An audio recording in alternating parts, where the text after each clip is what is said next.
વનની અને જે લોકો ખાસ કરીને 9 થી 12 જે ઉમેદવારો જે છે એ ઉમેદવારો રાહ જોઈ રહ્યા હતા કે સાહેબ PML 1 ક્યારે આવશે, તો એ મિત્રોને કહેવાનું કે થોડી ઘણી તમે હમણાં કદાચ જોયું હશે કે ફોર્મને રીઓપન કરવામાં આવ્યા હતા. તો ફોર્મ જ્યારે રીઓપન કરવામાં આવ્યા તો થોડી ઘણી કંઈક ટેકનિકલ ગ્લિચ આવી છે, એને કારણે અત્યારે ક્યાંક ને ક્યાંક વાર લાગી રહી છે. આ હકીકત છે, જેને ટૂંકમાં ફોર્મ ભરવામાં રીઓપન થયું અને થોડુંક મોડું થયું, થોડું ડિલે થયું, પછી એને કારણે અત્યારે આ થોડી પ્રોસેસ જે છે એ ડિલે ચાલી રહી છે. એટલે હજી જોવા જઈએ તો થોડુંક તમારે લેટ સમજીને ચાલવાનું છે. જે મોડું થયું છે એનું કારણ મેં તમને કીધું એમ કે આ ફોર્મ જે રીઓપન થયા એ ફોર્મ રીઓપન થયા એને કારણે અત્યારે થોડું ઘણું, કારણ કે એના વિડ્રોની ઘણા જે ઉમેદવારો છે ઉમેદવારોને ફોન આવી રહ્યા છે. સામે આવી છે મળતી માહિતી પ્રમાણે કે જે વિડ્રો થઈ ગયા છે અમુક લોકોને કન્ફર્મેશન માટે ક્યાંક ને ક્યાંક ફોન જઈ રહ્યા છે. એટલે એવું અમને જાણવા મળ્યું છે, જે તજજ્ઞો છે, કહી શકાય કે જે નજીક શિક્ષણ વિભાગના નજીક સંબંધો ધરાવી રહ્યા છે એવા લોકો સાથેથી, કે ભાઈ 27 કે 28 જાન્યુઆરીમાં PML જે ટાટ જે છે એના માટેનું કહું છું, TAT એ ટાટ માટેનું PML આવી શકે છે 27 કે 28 જાન્યુઆરી સુધી. એટલે આપણે લગભગ કદાચ 31 જાન્યુઆરી સુધી રાહ જોઈએ. અને તમે બધા જાણો છો કે ઘણા બધા વિદ્યાર્થીઓને ખ્યાલ હશે કે 24,700 શિક્ષકોની જે જાહેરાત કરવામાં આવી એમાં સૌથી વધારે મુદ્દો જે ચર્ચામાં રહ્યો હતો તો એ જૂના શિક્ષકોનો રહ્યો હતો. કારણ કે જૂના શિક્ષકોની બદલીને આ લોકોએ ભરતી ગણાવી દીધી હતી અને હજી સુધી એ જૂના શિક્ષકોના આચાર્યની જે પ્રોસેસ છે ને એ 14 ફેબ્રુઆરી સુધી તો ચાલવાની જ છે. 14 ફેબ્રુઆરી સુધી. એટલે તમે વિચારો કે એ જૂના શિક્ષકો આચાર્યની ભરતી જેની જાહેરાત મને ખ્યાલ છે જ્યાં સુધી હું ન ભૂલતો હોય તો કે 1/8 થયેલી હતી, એ 1/8ની જાહેરાત 14 ફેબ્રુઆરી સુધી ચાલશે. લગભગ 6 મહિના જેટલો સમય, બરાબર છે, 4 મહિના અહીં અને 2 મહિના બીજા, 6 મહિના જેટલો સમય એને ફક્ત ને ફક્ત જૂના જેનો અભિન્ન અંગ છે, જે શિક્ષણ વિભાગનો અભિન્ન અંગ છે એમાં 6 મહિના કાઢી નાખતા હોય તો તમને શું લાગે છે કે તમે જેની રાહ જોઈ રહ્યા છો એ ઝડપથી પ્રોસેસ પૂરી થઈ જશે એમ?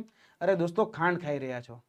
અને તમે હજી કહી શકાય ને કે ભાઈ દીવા સ્વપ્ન એ જોઈ રહ્યા છો. આ સ્વપ્ન જ છે, એ દીવા સ્વપ્ન તમે જોઈ રહ્યા છો કે 1 મહિનાની અંદર પ્રોસેસ પૂરી થઈ જાય. કોઈ આવીને બોલી જાય છે, કોઈ શિક્ષણ મંત્રી આવીને એવું કહી જાય છે ને કે 1 મહિનાની અંદર 24,700 શિક્ષકોની ભરતી એ અમે પૂરી કરી દેશું. તો એ શિક્ષણ મંત્રીને પણ અહીંથી ચેલેન્જ મારીને કહીએ છીએ કે શિક્ષણ મંત્રીમાં જો તાકાત હોય તો 1 મહિનાની અંદર આ જે ભરતી જે 24,700 શિક્ષકોની છે એ પૂરી કરીને અમને બતાવે.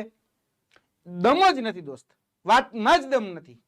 અને દરેક વખતે ઠાલા વચનો આપવા, સસ્તી લોક પ્રસિદ્ધિ એ લોકો કરી રહ્યા છે કે દરેક વખતે મીડિયામાં આવીને બફાટ કરીને જતું રહેવું. બરાબર, બફાટ, ગઈ પણ આવીને કઈ પણ રીતે બોલી અને જતું રહેવું. કોઈ પણ જગ્યાએ સંકલન છે જ નહીં. નથી અધિકારીઓ સાથે સંકલન જે આ ભરતી પ્રક્રિયા સાથે સંકળાયેલા છે તે, અને નથી એ શિક્ષણ મંત્રીની પોતાની વાતનું વજૂદ કે વજન નથી. એ હકીકત છે. અને તમે મૂર્ખના સરદારની જેમ જે લોકો શિક્ષણ મંત્રી જે કહેતા હોય કે અધિકારીઓ જે કહેતા હોય એ તમે માની લો છો. બરાબર, એટલે મૂર્ખના સરદાર કોણ છે એ તમે સમજી જજો. કારણ કે સૌથી જો કોઈ આમાં મૂર્ખ બનતું હોય, બરાબર, તો તમે લોકો છો. તમે લોકો એવું માનો છો કે આ ઝડપથી બધું પૂરું થઈ જવાનું. તો સાહેબ તમને કહી દઉં કે 9 થી 12માં હજી તો આ જે સરકારી શાળાઓ જે છે ને, સરકારી શાળાઓ એના બદલી કેમ્પ હજી આવવાના છે. જેમ પ્રાથમિકમાં થયા ને એ જ રીતે 9 થી 12માં એ બદલી કેમ્પ આવવાના છે. લગભગ કદાચ 31 તારીખથી એ શરૂ થવાના છે બદલી કેમ્પો. એટલે જિલ્લા ફેરબદલી કેમ્પ જેને આપણે કહીએ છીએ ને 31 તારીખની આસપાસથી શરૂ થશે.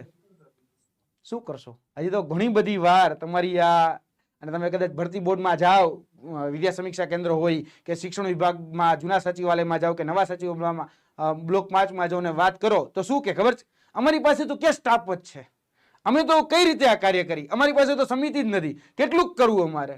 એટલે આવા તો જવાબ મળે. એટલે તમે વિચારો, જે લોકો ઉઘરાણી નથી કરવા જતા એને તો કદાચ કોઈ ઘરે બેઠા કોઈ જવાબ નથી આપી જવાનું, પણ જે લોકો ઉઘરાણી કરે છે, જે લોકો જાય છે એને પણ આવા જવાબ મળે છે કે શું કરું સાહેબ, કે આવા જવાબ આપે છે. બરાબર, ટેટ TET તો 3 જિલ્લાના અત્યારે બદલી કેમ્પ, બરાબર, એમાં ખાસ અરવલ્લી, મહેસાણા અને ડાંગ. અરવલ્લીનું નોટિફિકેશન તો આજે આવી ગયું, તમે જોયું જ હશે.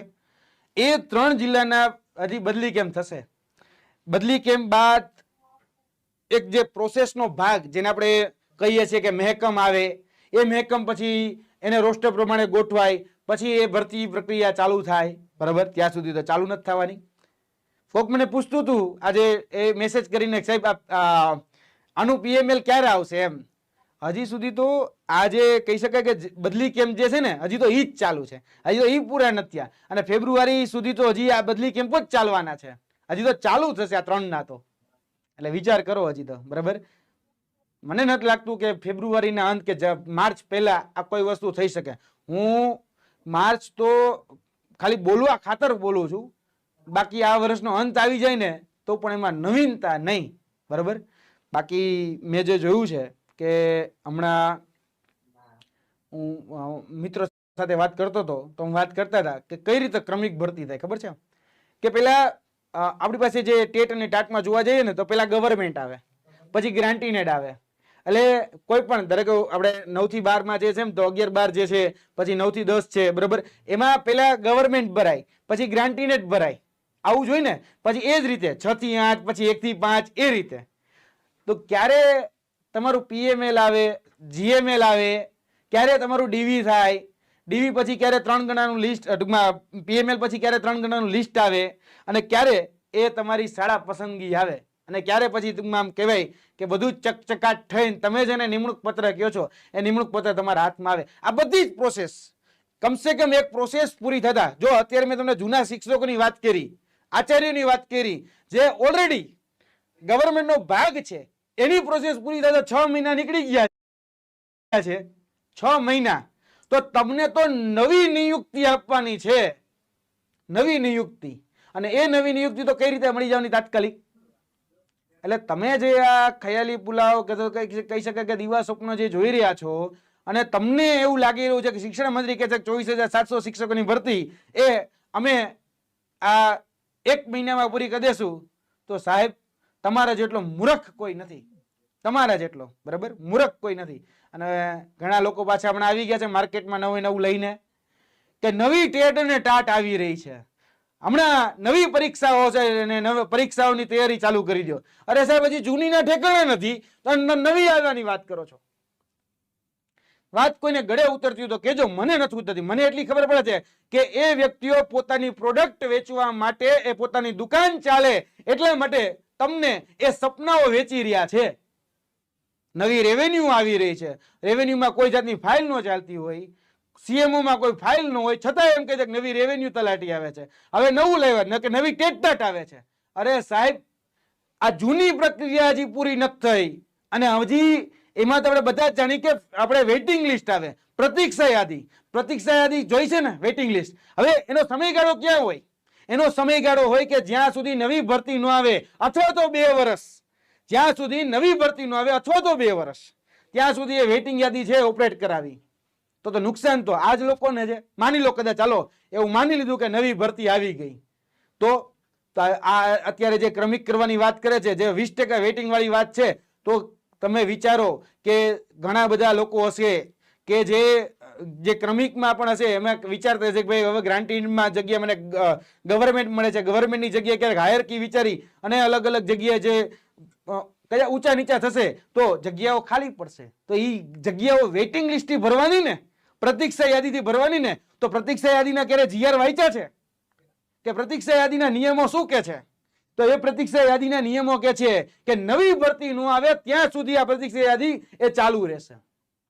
તો સાહેબ આ મૂર્ખ બનાવવાના ધંધા સિવાય કશું જ નથી. બાકી મેં તો કીધું જ છે કે મૂર્ખ બનતી હે દુનિયા બનાને વાલા ચાહીએ. જેમ તમે બધા કહેતા હોય કે ઝુકતી હે દુનિયા ઝુકાને વાલા ચાહીએ. તો આ મૂર્ખ બનાવો ધંધો જે છે ને, જેમ સરકાર કરી રહી છે મૂર્ખ બનાવો ધંધો, એમ અત્યારે ઘણી બધી સંસ્થાઓ જે છે એ સંસ્થાઓ પણ આ જ રીતે મૂર્ખ બનાવો ધંધા યોજના અંતર્ગત તમને મૂર્ખ બનાવી રહી છે. એને એના પોતાના ધંધાઓ ચાલે, પોતાની પ્રોડક્ટ વેચાય એટલામાં જ રસ છે, બાકી એક જગ્યાએ રસ નથી. બરાબર. બાકી આ નવી જે કોઈ એમ વાત કરે ને તો ફક્ત ફાકા ફોજદારી છે. તમે વિચાર કરો તમારો ઉપયોગ ક્યારે કરવાનો છે ખબર તમને? 2027 તમારો ઉપયોગ કરવાનો છે. એટલે 2027 સુધી તમને લોકોને એમને પ્રોસેસના નામે લબડાવી રાખવાના છે. આ હકીકત છે. માનો નો માનો તમારા ઉપર છે. ભૂતકાળમાં મારે 1 વર્ષ પહેલાના વિડીયો જોઈ લેવાની છૂટ. જ્યારે 24,700 શિક્ષકોની ભરતી જાહેર થઈ ત્યારે મારા વિડીયો જોઈ લેવાની, ત્યારે હું બોલ્યો છું કે આ શિક્ષણ મંત્રીના ટેન્યુરમાં આ ભરતીઓ પૂરી નહીં થાય, લખીને રાખજો. અને હજી કહું છું, 1 મહિના પહેલા જે વ્યક્તિ 1-2 દિવસ પહેલા જે એક વ્યક્તિએ કીધું ને શિક્ષણ મંત્રી આપણા કે 24,700 શિક્ષકોની ભરતી 1 મહિનામાં પૂરી કરશું. અરે સાહેબ, કાકાના કાકા આવી જાય, ઉપરથી દાદાના પરદાદા આવી જાય ને તો 1 મહિનામાં પૂરી ન થાય. એટલે મૂર્ખ બનાવે છે અને તમે બધા મૂર્ખ બનો છો. બરાબર, આ હકીકત છે. એટલે મેં તમને વાત કરી એમ, બરાબર, આ જે પણ પ્રક્રિયા, બરાબર, હું જે બોલી રહ્યો છું એમાં અધિકારીઓનું વર્ઝન આખું અલગ હોય છે, મંત્રીઓનું વર્ઝન આખું અલગ હોય છે. મારા ગાઢ મિત્રો, બરાબર, મારી સાથેના રૂમમેટ, મારા વડીલ મિત્રો એ શિક્ષણ વિભાગમાં છે અને પ્રોસેસ કઈ કાચબા ગતિએ ચાલે છે ને હું એકલો જાણું છું. કાચબા ગતિએ. અને તમે કશું જ કઈ નહીં કરો ને તો કદાચ 2027 ટપી જાય ને તોય નવીનતા નથી. કાચબા ગતિએ ચાલે છે. સસલા ગતિએ કરવી હોય તો તમારા હાથમાં લગામ હોવી જોઈએ. છે લગામ? અને એ લગામ જ્યારે ફટકારો ત્યારે થાય. બોલો, ફટકારશો એ લગામ છે તમારી જોડે? તમારી પાસે તો અંકુશ છે જ નહીં ને. ક્યાં છે અંકુશ? અંકુશ હોય તો આ દશા અને દિશા એ જોવા ન મળે. અંકુશ જ નથી. આજે અધિકારીઓ ઉપર અંકુશ નથી, આજે મંત્રીઓ ઉપર અંકુશ નથી. બે ફામ અને બે લગામ છે. કેમ? કારણ કે એના ઉપરનો સ્વાર એટલે કે તમે એ ચૂપ છો, તમે ઘરે બેઠા છો. કોક જાય છે લડે છે ને, હું કે વીએસ કાંટો મારી આવે, શિક્ષણ વિભાગ માટો મારી આવે છે ને, આપણા વતીની લડાઈ લડે છે ને. અરે સાહેબ, તમારા વતીની લડાઈ જો બીજું કોક લડશે, બરોબર, તો તમારું થઈ રહ્યું દોસ્તો, થઈ રહ્યું. માફી ચાહું છું, કદાચ તમને ખોટું લાગે તો. મને સત્ય કહેવાની ટેવ છે, બરાબર.